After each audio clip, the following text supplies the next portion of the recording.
Good afternoon. I'm going to continue with Chapter 4. Describe your interests. Once you have described your feelings, you can then explain your interests simply, clearly, and cleanly. My son Chris came home one weekend from college and described two very different no's he had received recently from two young women in whom he had shown a romantic interest. The first young woman sent a friend of hers to drop hints that she was not interested in a relationship.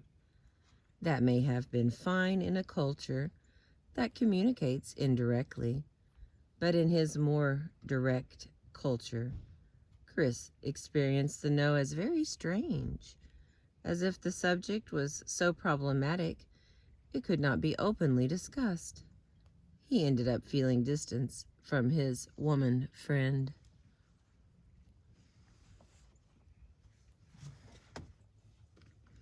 Okay, hang on just a second. I gotta fix something here.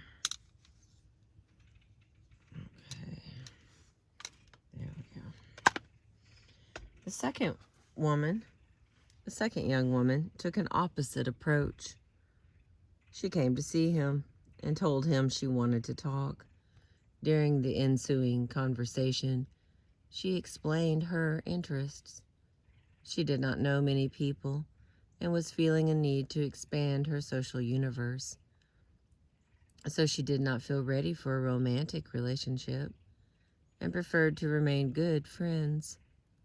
In the end, Chris, while disappointed, felt closer to her as a friend.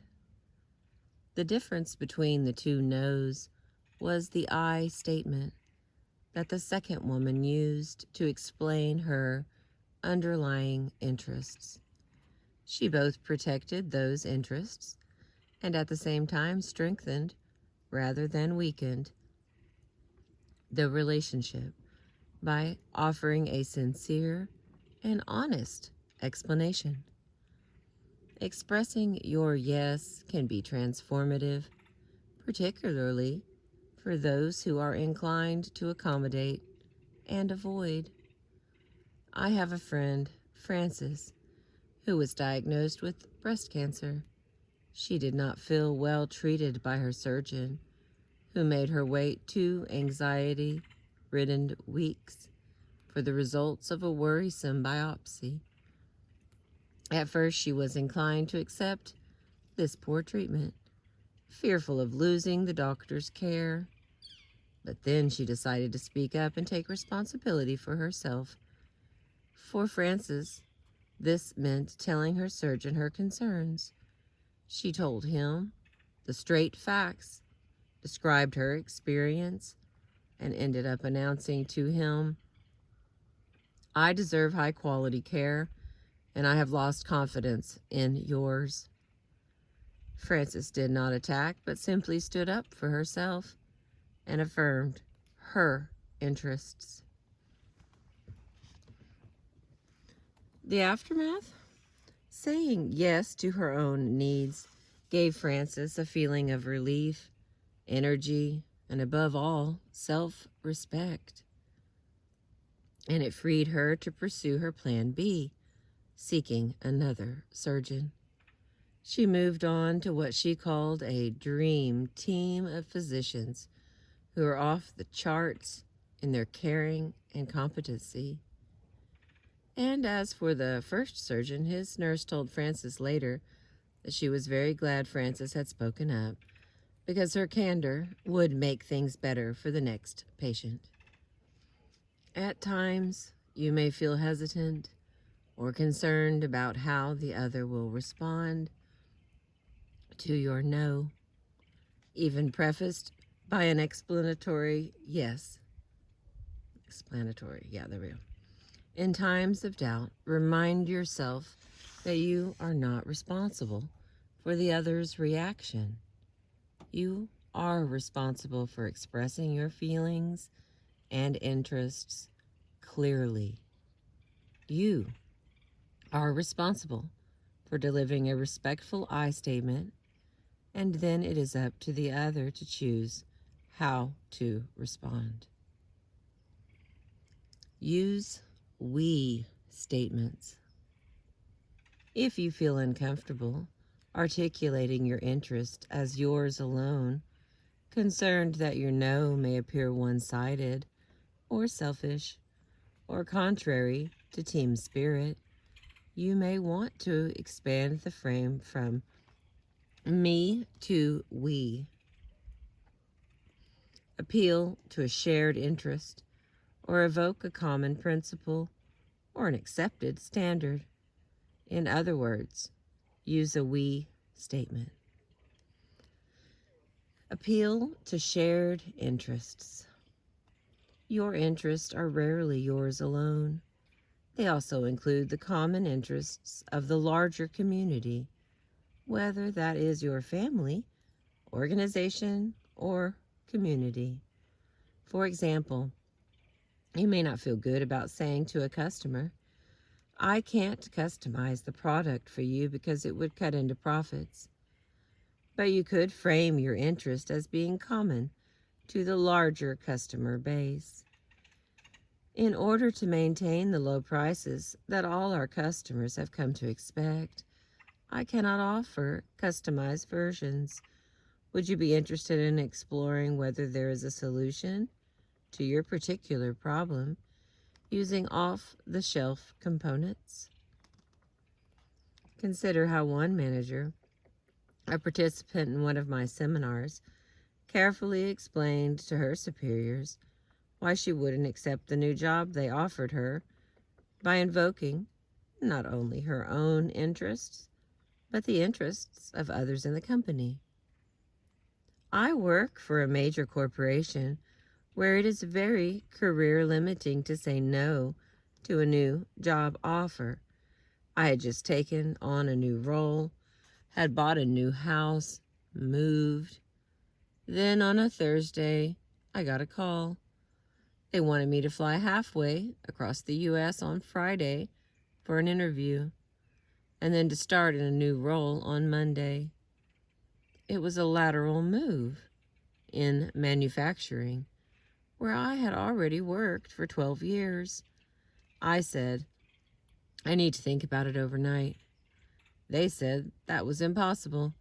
The tickets had been purchased for the following day. So I said, give me an hour. And they agreed. I thought that if I said no, I would be destroying my chances of ever being offered a new position. How could I say no in a way that was good for the company? I thought about it for an hour and then called them back. First, I thanked them for considering me for the role. Then I said that I had already had an opportunity to work in manufacturing and that my taking the role would block someone else's opportunity, which they would need in order to progress in this manufacturing-driven company. Finally, I concluded by saying, therefore, I would like to leave this opportunity on the table for someone else to take advantage of. That was 5 years ago, and since then I have been offered numerous new job opportunities. And the next is invoke shared standards.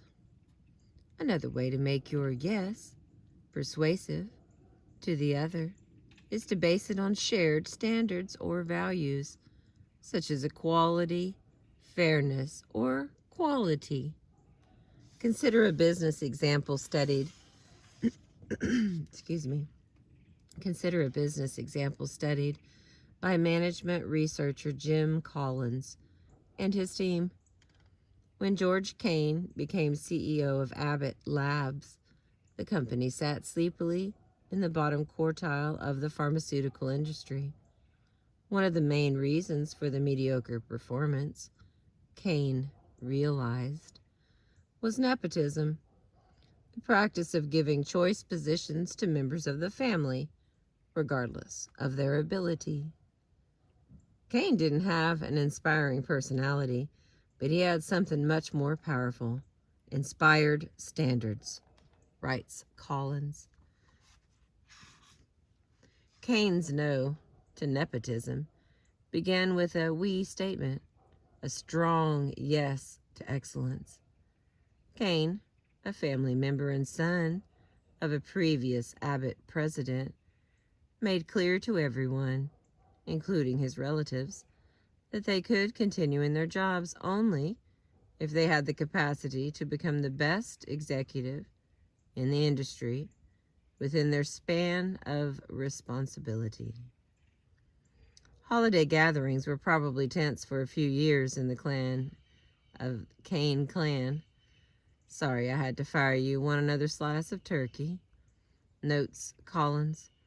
But in the end, family members were happy with the financial results, for with his yes to excellence and no to nepotism, Kane turned Abbott Labs into a top-performing and highly profitable company. An invocation of shared standards helped diffuse an international incident during the 1962 Cuban Missile Crisis that could have triggered a world war. This story emerged from the same series of meetings described in the earlier chapter.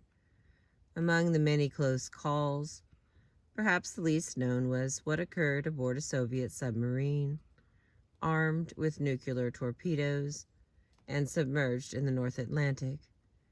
A U.S. warship dropped depth charges on the sub, trying to force it to the surface, where it could be tracked. To the Russian captain, with temperatures soaring and his boat running out of oxygen, this was an attack that called for retaliation. He ordered that the nuclear torpedoes be prepared for firing. Russian naval procedure, the shared standard of behavior, required 2 other officers to agree to the firing. One second captain instantly agreed. "We're going to blast them now," he screamed. "We will die, but we will sink them all. We will not disgrace our Navy." But the other second captain, Vasily Arkhipov, said no, reminding the other 2 that the naval regulations permitted firing only if the sub's hull had been breached, which it had not. Arkhipov was a man who never lost his cool, explained a close friend of his years later. The captain had lost his temper. The situation was very tense, and everyone was swearing. Then, thank God, everyone calmed down. If that torpedo had been fired, nuclear war would have started right there, said Robert McNamara, commenting on the incident over 30 years later. One ordinary man saying no at the right time and in the right way may have saved the world. Expressing your yes without saying yes. If your no has nothing to do with reasons, but simply with a gut feeling, there is no need to invent reasons or excuses. Imagine, for instance, that you are feeling uneasy about loaning a friend a significant sum of money. Your mind races through possible excuses for not doing so. I may need the money myself. My spouse would be upset if she found out. I don't want to have to remind you if you forget to pay me back. None of these reasons really gets to the truth of the matter, which is simply that you do not feel comfortable loaning the money. This is a time to trust your intuition, which is an entirely legitimate reason for saying no, even if it is your only reason. So consider simply saying, "I'm sorry, I just don't feel comfortable doing it." Or, "I'm sorry, I can't do it. and then leave it at that. If someone is asking you to do something you do not want to do, sometimes the best answer is the most direct. I do not enjoy that kind of work. Enough said. There is no need for long speeches or excuses that only make your no lose force. No need to buy time with ahs and ums. Keep your explanation short. Excuse me. Keep your explanation short and to the point. Often the shorter it is, the stronger it is. While an explanation of your interests is usually the respectful thing to do, sometimes the most effective explanation is none at all. There's a saying in some Al-Anon circles that goes, "No is a complete sentence." What is meant is that in certain circumstances, you do not need to explain your no to the other. If you are refusing an alcoholic drink, for instance, you don't need to justify your refusal. A simple, respectful, no thanks will do. You know your yes. That is essential. But sometimes you keep it to yourself because it is your business and not theirs. The photographer Philippe Halsman was famous for asking his subjects to allow him to photograph them in mid-air as they jumped. Richard Nixon, J. Robert Oppenheimer, Grace Kelly, and the Duke and Duchess of Windsor, along with many other notables, all agreed to being photographed in this pose. One day, as Halsman was concluding a shoot of pianist Van Cliburn, he asked if the pianist would jump for him, and Van Cliburn refused. In Halsman's words, "Politely I inquired what his reasons were for not wanting to jump. The artist put his arms behind his back, lifted his chin, and said, 'There is no need for explanations.'" Halsman was so impressed by this matter-of-fact affirmative reply that he instantly took a photograph of Van Cliburn in this pose and included it prominently in the book of photos of famous people jumping, under the title, "Van Cliburn Won't Jump." Halsman understood that Van Cliburn was saying yes to his own unique preferences and his need for privacy, which is why Halsman was delighted rather than offended, even though the message was delivered without explanation. Yes is a value statement.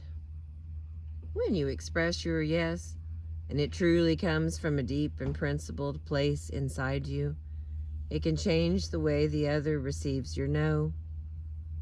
Long ago, Bob Wolf, one of the preeminent sports agents of his time, told me a story that captures this truth.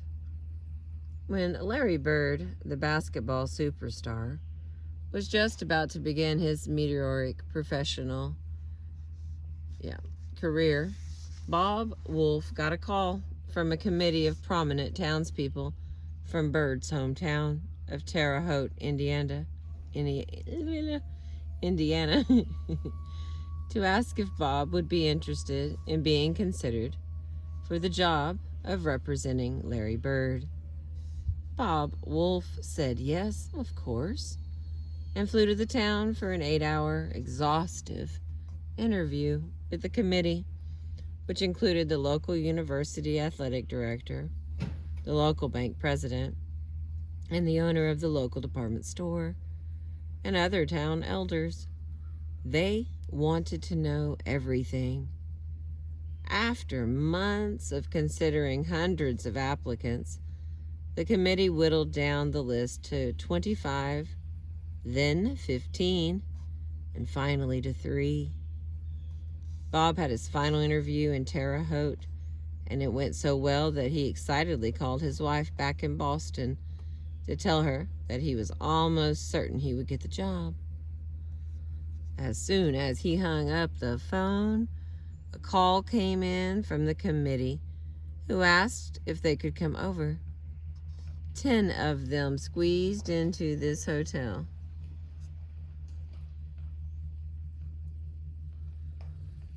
Ten of them squeezed into his hotel room and told him, "We have got to know from you what exactly you're going to charge as your fee for representing Larry.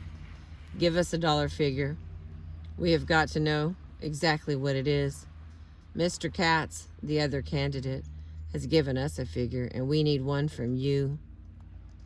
Bob felt his stomach tighten.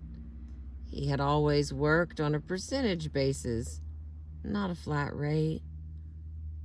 That was the working relationship with all his other clients, and it had worked out fairly for all.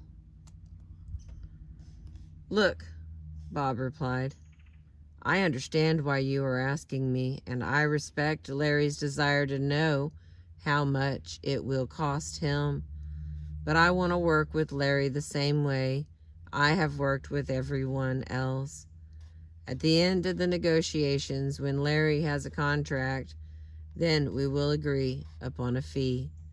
I cannot give you a figure now. It wouldn't be fair to my other clients if I was to make a special adjustment in order to work with Larry. I want to represent him very much. I consider this a special opportunity, but I just can't give you the answer that you want." In other words, Bob explained the yes behind his no. The committee chairs stared back at Bob. "Well, look, we just want to be sure that you understand the consequences," he said. "We're asking you, again, give us a set figure and we can wrap this up. Chances are, I've got to tell you that without it, you will not be representing Larry Bird. Please give us a figure." Bob took a deep breath. "I can't give you a figure. I can only repeat that my fee will be reasonable, and I will work hard on Larry's behalf. But I will not treat Larry Bird any differently than anyone else I represent, and I am prepared to accept the consequences." They all shook hands, and the committee members walked out of the room. "You can only stand and look at a door for so long," Bob recalled. "I felt righteous but miserable." He called home again and told his wife, "You won't believe what just happened." His son got on the line and tried to console him. "It's all right, Dad. I'm proud of you. You still have your principles, and I'm glad that's what you did." 5 minutes later, the phone rang. "Bob, this is Lou Mays. I just wanted to tell you that we've made our decision. We thought we shouldn't wait until morning to let you know." "Yes?" Bob braced himself for the bad news. "We've decided on you." Bob couldn't believe his ears. "You're kidding." "No, Bob," Mays said. "We know how much you want to represent Larry, how much it means to you, and how much time and effort you put into coming here. We decided that if you would stand up to us the way you did, stick to a position and just walk away, you are the kind of man we want negotiating for Larry with Red Auerbach." In other words, they wanted an agent who could say no on behalf of a deeper yes. To sum up, the way to begin your no is with a yes. Your yes may take the form of a thee statement, I statement, or we statement, or a combination. You do not blame or shame the other. You don't reject the other. Excuse me. You do not reject the other. You simply assert your own interests, needs, and values. Your yes is essentially a value statement. You are asserting your value. It could be your value as a human being. In a commercial context, it might be the value of your product or services or brand. In a larger context, it could be your ethical and moral values. Ultimately, you are saying yes to what truly matters. After your yes comes your no. That is the subject of the next chapter. And that finishes chapter 4. Express your yes, and I'm reading to you from the book The Power of a Positive No by William Ury. Save the deal, save the relationship, and still say no. Thank you for being with me. I appreciate you listening and watching. Thank you.